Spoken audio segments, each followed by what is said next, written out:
Hello to all the comic fans, Marvel geeks, and all the nerds in between. Welcome to another episode of the Vigilante Vibes podcast, where we talk all things Marvel, along with other fandoms, but without the toxicity that's taken up way too much space in each and every fandom. I'm your host, Megan Nicole, and today I have two very special guests with me. You've probably heard of their excellent podcast, Escape the Mojoverse. If you haven't, what are you waiting for? As soon as this episode's over, you have to go look them up because you won't be disappointed, so you can thank me later. They're fantastic. Please welcome Matt and Allison. Hello. Hello. I'm so excited you guys are on. I've been such a big fan of yours for so long. Yeah, thank you so much. Yeah, we're so excited. We're big fans of yours as well. Well, great. Why don't you tell us a little bit about you guys? We're both teachers, and outside of that, the Allison and I've known each other for a long time, and I got back into comics in like 2021, right around the middle of the first wave of the pandemic. Mm-hmm. And I really struggled to get my partner into comics. It's really hard to you want to share things, especially when you're like so cooped up with each other. And eventually, I think during the fall of X, it sort of hit a breaking point where we were like, I'm going to tell you the things that I have. My brain's going to make me tell you something. It would probably be better if we just record these conversations and maybe we try it. It was the I think the cute part of this story that we've never told is that it's like the lead up to our wedding that we decided to do the podcast. It's like the month before the wedding. We were like, what if we in August? So we got married in May, but we were like, okay, in August June. We'll launch. We got married in June. The beginning of June. We did. It's the beginning of June, and that's similar. Okay, I know the date. I'm sorry. Getting myself in trouble. But we were like, we're gonna launch this thing. And we're gonna do it about the X-Men, because that was sort of what I was the most focused on. I thank God every day that I hadn't gotten the obsession I now have with Rom V's Carnage series, or we would have a much different, worse podcast. I love Carnage, but I don't think people want to listen to me talk about it that long. But then I just drug Allison into it, and I think over the last 8 months, you've sort of I think this is the time where maybe you take over the narrative of this. Yes, I'll catch the ball you're passing to me.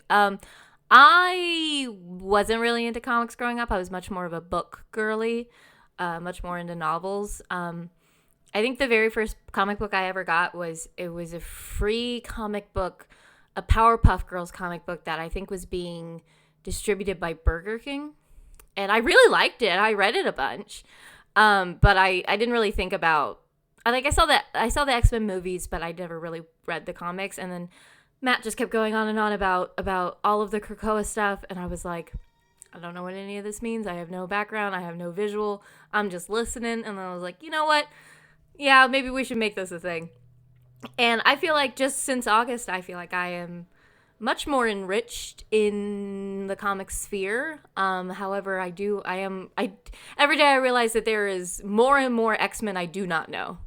Every time I think I know something, there's 10 more things that I'm I discover that is something I need to explore.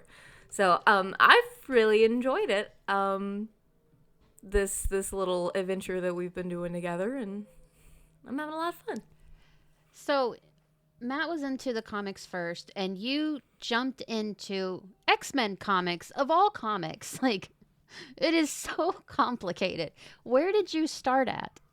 So we started reading Modern Times from the Ashes when that started. So I completely skipped Krakoa and just starting with this new one. So I have a much nicer opinion of it than a lot of people do. But with that, and then we were sprinkling in the foundation, the basics, the X-Men 101. So I've read the Phoenix Saga, the Dark Phoenix Saga, and I've read other things that are important. New X-Men. New X-Men, Astonishing X-Men, And then in January, we did a marathon where we read all of New Mutants, which I really enjoyed. I really liked New Mutants. And it has definitely more of a, if you're only used to the movies, what you think the X-Men are going to be. So I really enjoyed the New Mutants. And I didn't call them the new X-Men. They are the New Mutants. I keep switching the names. So it's kind of been just going back and forth between reading what's coming out this month, but also going and getting my prerequisites of sorts so I can understand stuff a little bit more. Like we read the Magic miniseries, so when the Magic solo came out, I knew what they were talking about.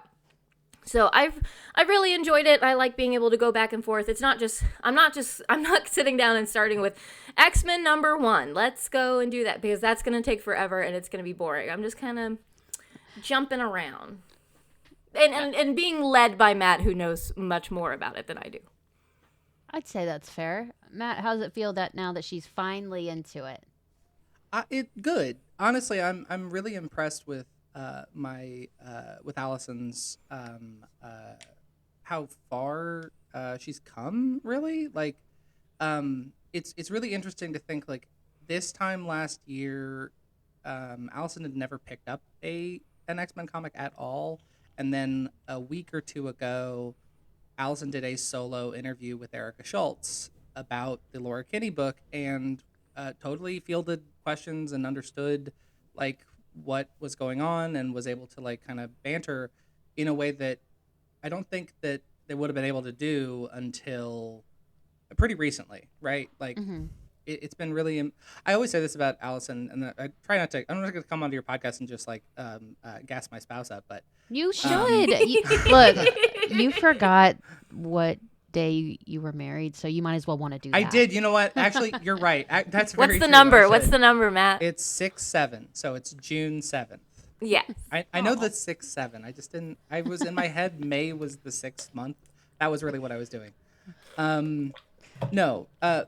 The Allison has such a high learning curve. Like you will start as a beginner, very like in a lot of things, but like anybody will. But your learning, you get so good at things so quickly. Thank you. It's the autism. Yeah, a little bit. No, I'm really impressed that she's been able to handle as much as she has. We do 2 episodes a week. Like but half of them are the X-Men. So on Mondays we talk about the X-Men, and on Fridays we talk about kind of whatever we want. That kind of gives us some leeway to talk about other comics. I think like a thing I really enjoyed was I brought to Matt a webcomic that I had read that I actually, this artist, they have a very Finnish name, Otava Heikkilä. Heikkilä. That's what. Okay. And he started making a webcomic that was updating, not even like regularly, just whenever he could put it out, when I was in high school. And I would go back I had bookmarked the website and I would just go back to it all the time. It was called Judecca. He never finished that one, but because he stopped it in like 2016, but he's made other complete like small comics since then. And so we got to have an episode where I showed Matt those comics and I got to explain like why they're special to me, because like this was something I kind of grew up with, and I got to see the artists grow as I was kind of growing as well, and I just really enjoyed that. So we got to do some of that. We get to read some Deadpool. We get to kind of do whatever, and I like the freedom, but I also like coming back to the home base of X-Men too. I feel that. I have some where I'm like, okay, I want to only talk about this in this series, but then I have other episodes where I come back and just talk about other things I like. It's nice that there is some control to the chaos, and comics are chaotic. Like X-Men comics, that's a lot to dive into. Even with the new stuff, that is a lot. So that's very commendable. It is like your question earlier is very true, right? The X-Men is like, if you were going to really try and get someone into comics, you usually start with like a solo series, like a Batman or a Superman or Spider-Man. Like it's pretty easy to pick up for a non-comics reader any of those books because you're only considering the world of that one character. We just did Scarlet Witch, and it was so much simpler. A great series. Steve Orlando's Scarlet Witch. Everybody should be reading, and I'm so excited for this new mini. But it's if we'd started with Scarlet Witch instead of starting with, okay, you're not going to understand everything. It's going to take some time to totally get everything that's happening. Then I don't think we could have gotten you into the X-Men at all, really. Like, I think you kind of have to dive in head first. You kind of have to challenge yourself. A little bit. And you definitely have to make sure you actually like it, because if you're forcing yourself to get into it and doing all the background and trying to figure out, you're just going to hate it. It's just a chore. So it's hard to find one you gravitate to. Comics know if you're pure of heart. If you're reading them with good intentions. I also like that Matt is pretty good at being like, hey, I think you'll like this one, so we'll focus on that. Speaking of getting married again, when we got married, we gave everyone in our like wedding party. Matt picked out a comic, like an omnibus or a trade, specifically for that person that he thought they would like, and I slowly, Matt's trying to get everyone else in our friend circle into comics. It's not going as well as me because, again, I'm in the same house. I'm trapped. No, but I'm doing this all of my free will. But blink twice. I'm good. But trying to get other people into it, and people really like the gifts, and our friends have read them, and like they've asked for other suggestions. Matt's given comic books to people at work to borrow and read, like. That Matt's trying to get the word out. What? That is true. I'd never done that before. But after we did that, it was like, I have this like you have like work friends, and it's like, you know, are we really friends? Like, do we have anything in common other than the fact that we kind of struggle through labor together? But especially in a school building, right? Like, you have so much to say. It's like, oh, well, God, this kid, right? Like, this is the person that's driving me insane, right? Or the admin or whatever. And you don't really know if you're friends with someone. And I think sharing like media with them, sharing like, hey, this is a story that really means a lot to me. Do you want to check it out? Is so rewarding when it works. It can really hurt you when it doesn't work. It can really like, you try not to like put your heart on it too much. You're like, and if you don't like it, you don't like it. But if they love it, it really feels like amazing. And I think that has been the most rewarding thing about Escape the Mojoverse is that for the most part, there really hasn't been anything that you didn't have some appreciation for. I mean, because everything that goes into making a comic is work. Like, there's art that I could never do. There's writing and plotline threading that I could never do. So there's stuff and there's editing, there's the printing of it. Like, there's so many hands that go into it that, like, even if I don't like the comic, there's something good about it. There's something worth praising, which I don't think is true for every art form. I think that, like, if someone writes a bad article and you read it and you don't like it, it's kind of like, well, that's it. I don't have anything else to say about it. But a comic book has so many different things going on. Like, what came before it? What does it have to connect to? Is this part of a bigger thing? Is this the history of, what is this author's other work? Does it relate to that? There's so much to go into it. It's basically just like being in an English class all the time, and I really like it. I will say there's been a comic or two. I was like, there was absolutely not a single thing I liked about that stupid thing. Like, I have one. I have one that I've read so far that I didn't like anything about. What is it? It was If Donald Duck Was Wolverine, which I know is for children. I know it's for children. But like, still. It was It's so funny. It's like the 6th or 7th episode we ever did, and Allison goes so hard negative about it, and it's of course, like, it's not for you is like the thing. It's not for us, but I just don't see any child enjoying it. I think honestly now, if you went back to it, knowing some of those stories, like, you know, Dark Phoenix and you know some of the Wolverine stories, I think you might at least go, I see what they're doing there. Because if you don't have the background and it's just making allusions to stories you don't know. There's two things I don't like. It's Donald Duck if he was Wolverine, and those stupid M&M ads on the back of all the comics. God, you really hate I those. think they're getting better, but I think they're really boring visually, and I think their marketing department can do a lot better.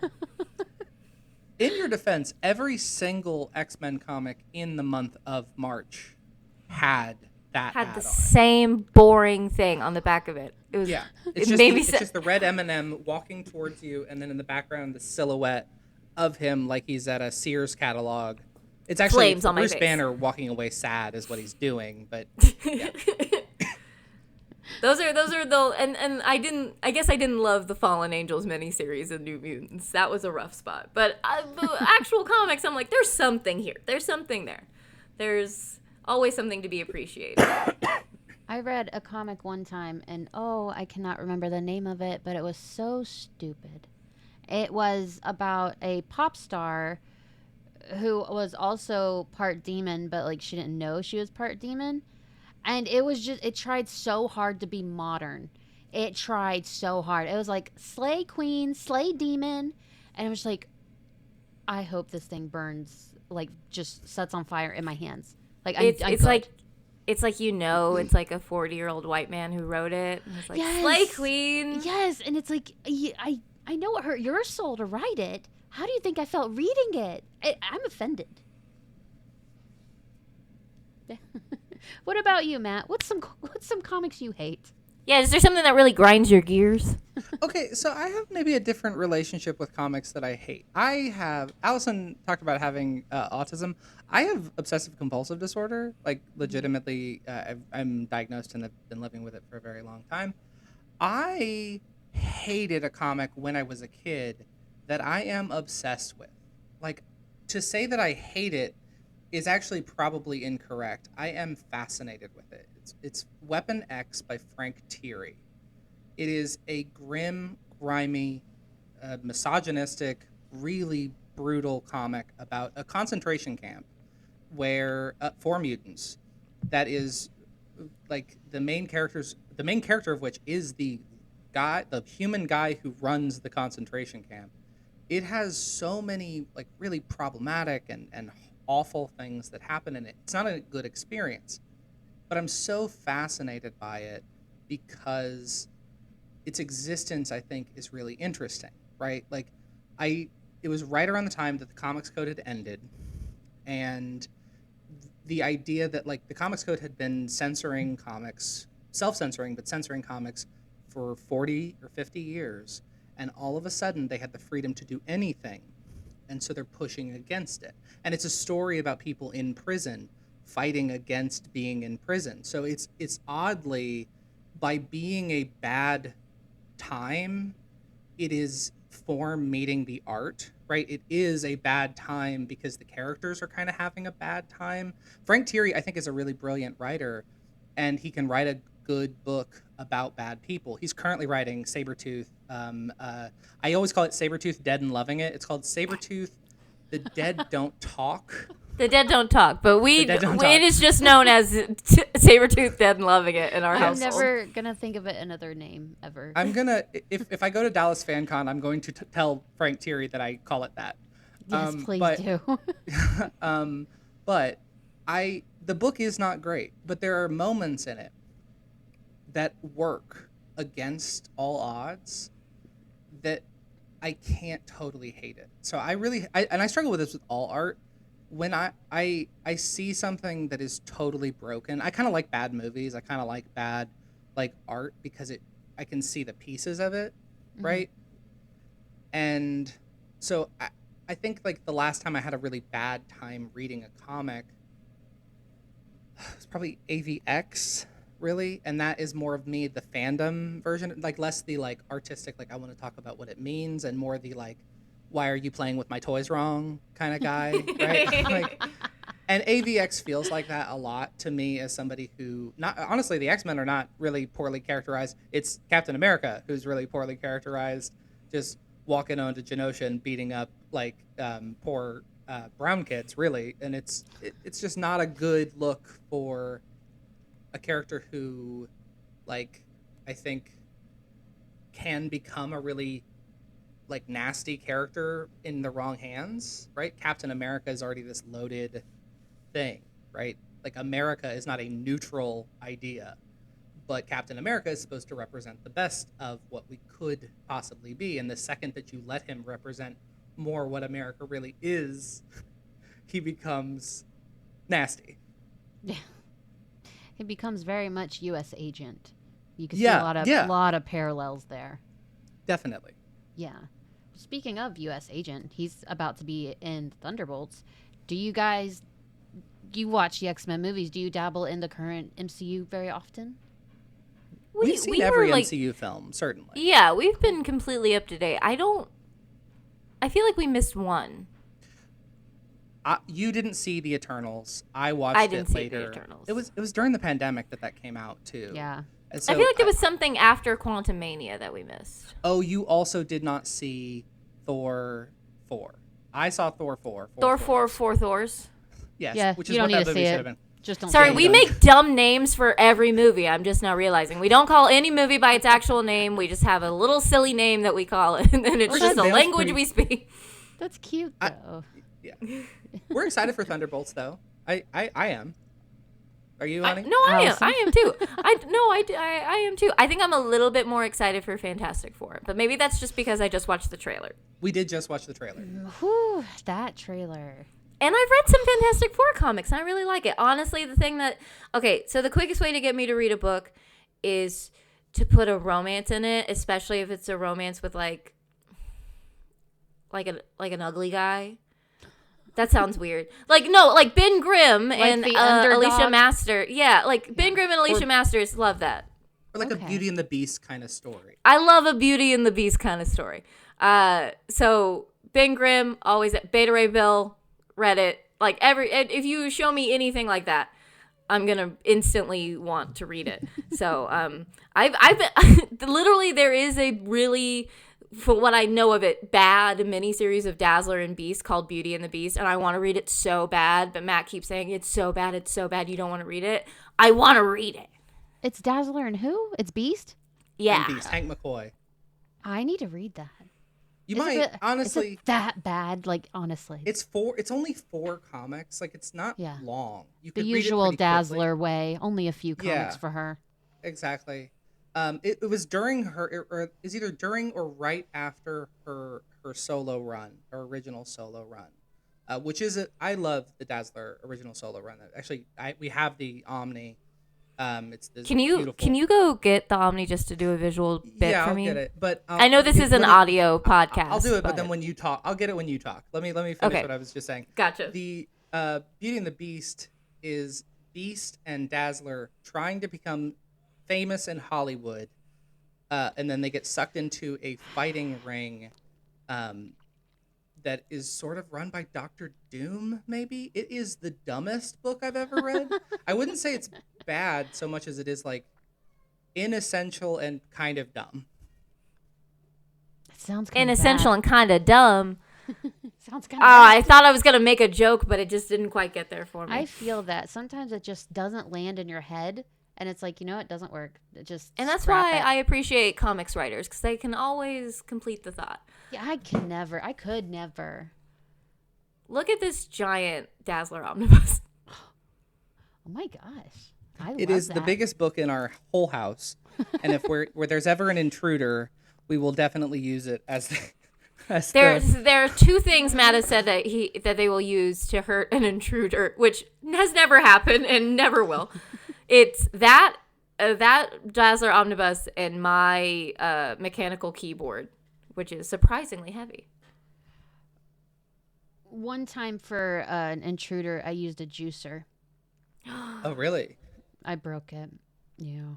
Yeah. It was my husband, boyfriend at the time. It was his cousin, and I didn't know it was his cousin who lived with us. Oh my gosh! So he intruded. He did.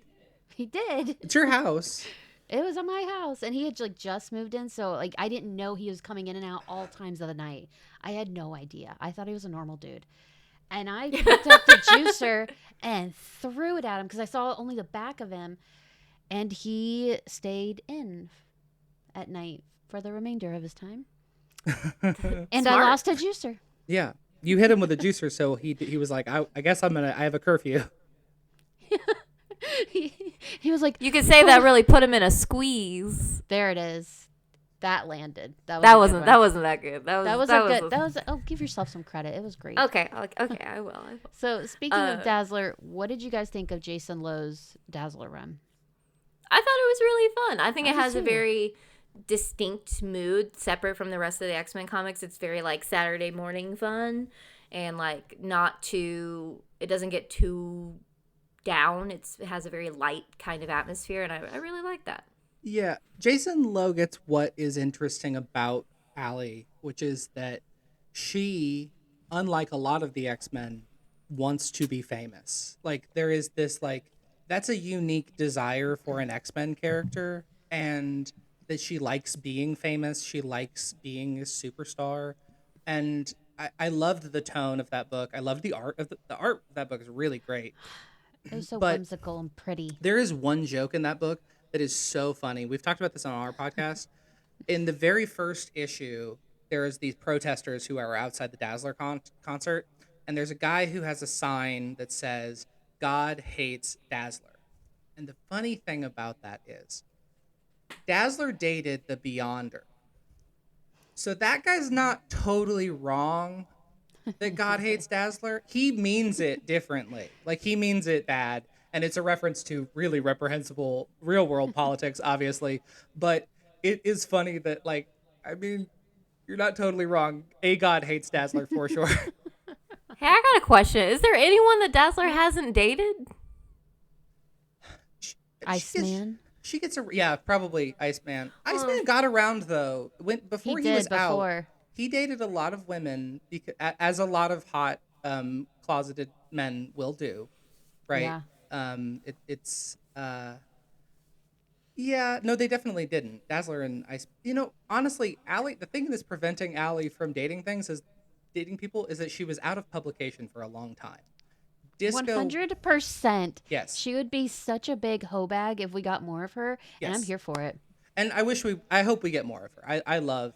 Well, in the mini, she had like a little thing with Domino that I was very interested in seeing further kind on. of felt like that was the direction that was going, because there's this whole fight where like she's teaching her how to like kickbox, and they do like this like submission hold, and yeah, she has a boyfriend that's off panel, but then when we come back in Contest of Champions or Concert of Champions, sorry, Concert of Champions, she's broken up with that boyfriend, and she's still kind of Yes. talking about that Domino, and so I I think if they would let Jason Lowe canonically make Allie bisexual or pansexual, I think that they probably would have kissed on panel.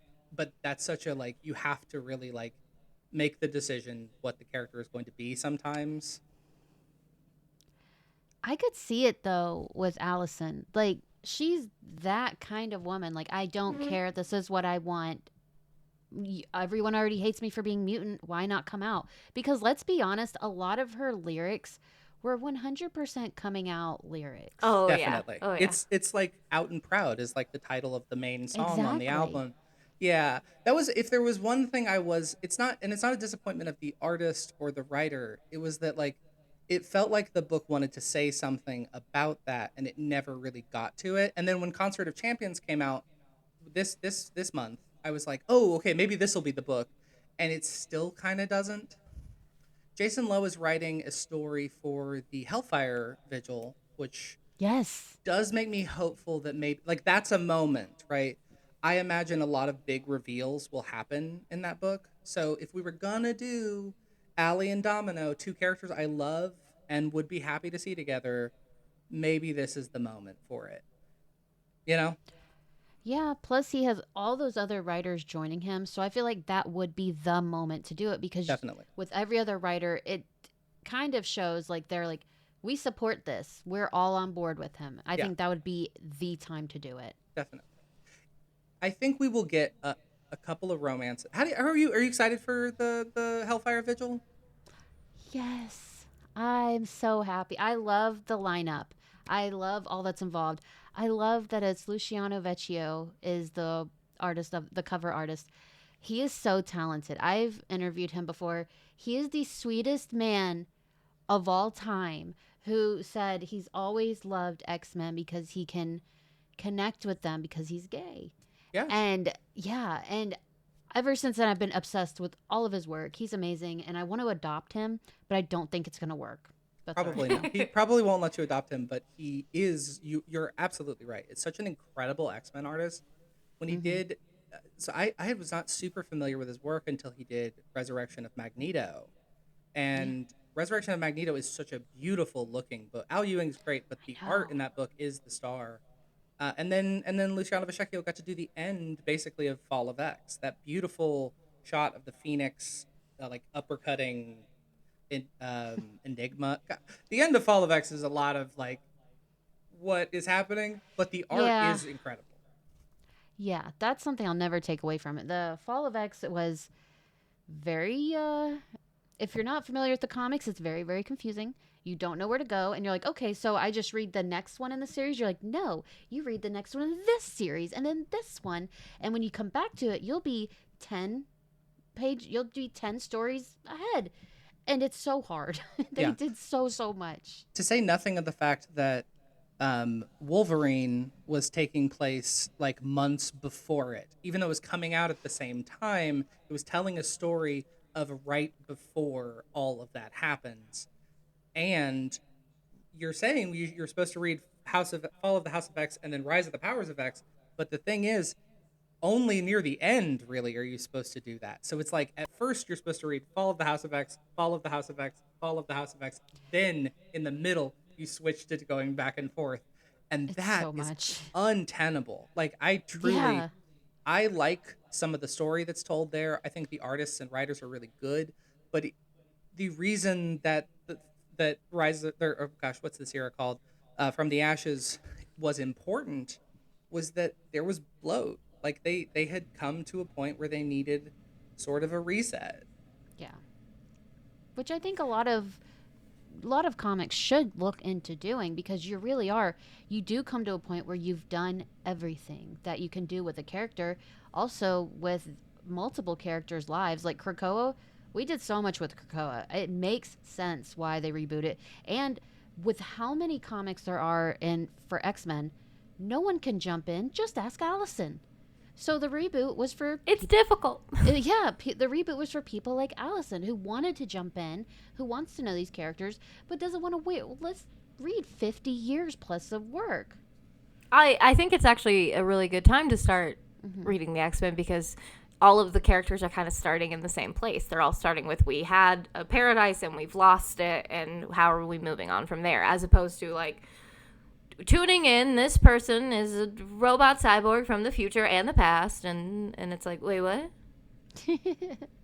That's very, very true. Plus, they've already given us so much in From the Ashes, so much so that they're kind of cutting the fat and getting rid of. They're ending NYX, X Factor, X Force. Do you have any ideas what you'd like to see in their place? Well, we've talked about this with you on our show. I loved X Force, but so I would love to see something by Jeffrey Thorne. I think Jeffrey Thorne is a really like thoughtful writer. I want to see where Betsy and Rachel go. Like I want to see where I was going to say Sage Betsy and goes. Rachel. I want to see Betsy and Rachel. Yeah, I want to see where Sage goes. I wish I cared who Tank was. I can admit that the getting it cut off at 10 really makes that mystery sort of like go, well, I guess, whatever.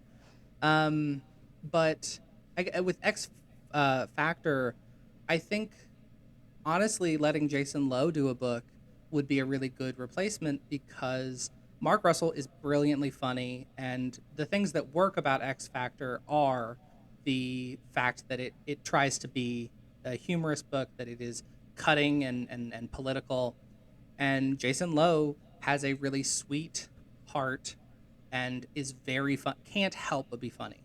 Like even his Werewolf by Night, which is a Red Band book, is pretty funny. Like he really cannot help himself. So I think a humor book that he's in charge of would be cool. I would love to see Alex Packnadell get maybe an ongoing. I liked Sentinels a lot. I did too. Yeah, we really loved Sentinels, especially. It was so underrated. Yeah, I think it's hard to get X-Men fans on board for the pitch for that book, but if you read any of it, you're like, it's not a pro Sentinel book. Like that book is it's like RoboCop is not pro Robot Cop, right? Yeah. It was very grounded for an X-Men centered book. And I feel like people are like, why do I want to read this about a Sentinel? It's like, you just don't open your eyes. And then I think that. Go ahead. Sorry. No, go ahead. I think there was a similar thing. Not to bring it back to the Hunger Games, because I always bring it back to the Hunger Games or Star Trek. But when they first announced Ballad of Songbirds and Snakes, a lot of people were like, I don't want to read from President Snow's point of view. Like, why would I don't want to read from a bad guy's point of view. But unlike the Sentinels, which are rather sympathetic characters, when you read Ballad of Songbirds and Snakes, it's you just like watch him be a psychopath, and you're like, oh my God. And so I think that just because it's from the point of view of a character we're not supposed to agree with doesn't mean it does not have artistic merit. I think there's a lot of stories that tell a story where characters act in ways that you don't agree with, and it's okay to look at it from their point of view. It doesn't make you bad. It doesn't make the writer bad. It's just exploring a concept, and I think those are tend to be very, very interesting stories. I agree with that. I feel like you need more than one perspective to get the full story. Definitely. And villain books have worked forever. They've always had villain books. It's not really like a more modern idea. One of the best Marvel books, I think, publishing is Carnage. I said this earlier, and now I actually am going to make this a Carnage moment on your podcast. Sorry, Let's Megan. go. I love Carnage. I'm here for it. I think that the Carnage book that is publishing and the book that's been coming out since like Absolute Carnage, then Ram V's run, and then Tarun Grobbeck, and right now it's Eddie Brock Carnage, right? All of those, they have that's Charles Soule. And Tarun Grobbeck and Ram V and Alex Packnadel and Cody Ziglar, these are 5 of the best modern comics writers working today. They write incredible books, and Carnage works because it's a horror book. It's a book not about carnage. It's about how do you fight carnage? Like, how do you get away from this like eldritch force of hate? Like, and the Eddie Brock Carnage book right now is so good because Eddie's just so screwed. You know from the moment. He always is. And he always is. Eddie's a great. Yeah. I don't always love Eddie Brock the character, but I do like when his back's up against the wall. When he's happy, he's kind of a miserable character to be around. But when he's miserable, oh God, I like Eddie Brock when he's miserable, because I can relate to feeling stuck and being like, what are my options? And they're all bad. And the Eddie Brock Carnage book right now, ooh, that's a beautiful looking book. There's these moments where we go into pitch black and it's in Eddie's mind, and Carnage looks like the devil. He's wearing like a fedora and a suit, and it's such a funny gag from the guy who wrote Curse Words and 8 Billion Genies. Like these books that are like hilarious and mean, and that's exactly what Carnage should be, right? A funny, like Freddy Krueger, right? It's like that, where they become this sort of gonzo comedy horror, because laughing and being afraid are closer than I think we ever know. So yeah, but that doesn't mean I like Carnage, the character. It doesn't mean I think what he does is good. It means that the book is good. Well, it's like we all look at Doom and we're like, he's badass, but we're not saying he does do bad things, but he's still cool. Comics, I feel like if you're only rooting for the heroes, if you only want to read their stories, then you're only getting half of the comic, because Magneto is a great example. Sometimes he's a good guy, sometimes he's not, but you take him for everything he is. Yeah, he's always coherent. And I think that's... Go ahead. I think because that's at the basis of telling stories is... we want to explore something that maybe we didn't necessarily experience in our life, or we want to walk through these emotions in a safe place. Mm-hmm. And so that's what stories are. We can read about something really traumatic or something like a terrible murder or this terrible thing happening to someone, because it's a safe space to experience that, because no one's getting hurt because it's a comic book or it's a novel. It's a safe place to explore those emotions where we can explore our fears, and we can also laugh at them. Mark Russell came on our show and said a really interesting thing about his book, and specifically about the bad guys in X Factor. And he was like, you don't have to like every character you write, but you have to care for them. You have to like, and he says every character I write is a part of me, and it's a part of me that deserves to say its piece. So it's a part of, it's like this thought, this idea, and by giving it weight, by like giving like, okay, let's go through the thought process of this bad person, of this like buffoonish like capitalist who's running X Factor. And by doing it, it becomes this kind of real, like very like prescient, like, oh, these are the actual people who are really running the real world right now, in a way that is funny and makes you upset and feels real. And then by doing that, you understand Havoc. You understand the characters who are up against this person, or and especially because they have to just deal with him. It's not like they can punch this guy, right? They have to just like put up with him. I think that thought process is so on the page at all times with his books. That's really interesting. I love how he said that. It's like I've never heard it that way, but it makes total sense. So He's a very eloquent man. We I thought we were think going he to does- interview him for like an hour. We did it in 30 minutes, and he answered every single question as eloquently as possible. It's one of the shortest episodes of Escape the Mojoverse.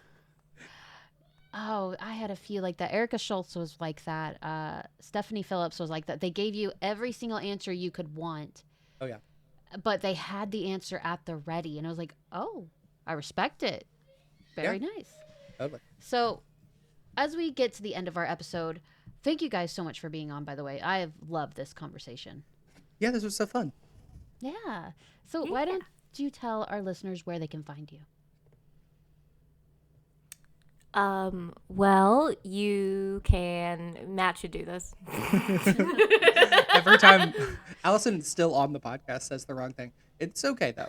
We are Escape the Mojoverse on Instagram and Mojoverse Pod on Blue Sky. We do not do Twitter anymore other than to like post the episode, but I'm not going to interact with you on Twitter. So if you want to talk to me, you want to talk to Allison, we are on Blue Sky and we're on Instagram. I'm Matt Parent on Blue Sky and she's Allison Parent on Yes. Blue Sky as well. Yeah. Don't look for us on Instagram because we are teachers and we have private Instagrams because children will, especially middle school children, are going to look for you. Yeah. Well, great. And whoever is listening to this episode, you can look in the show notes right below the episode to find the links to their public pages so you are able to follow them. So thank you for listening to this episode of Vigilante Vibes. Wherever you're listening, click that subscribe button so you don't miss any of my amazing guests like Matt or my other amazing guests like Allison. Thanks for listening. I hope you enjoyed it. Have a marvelous night.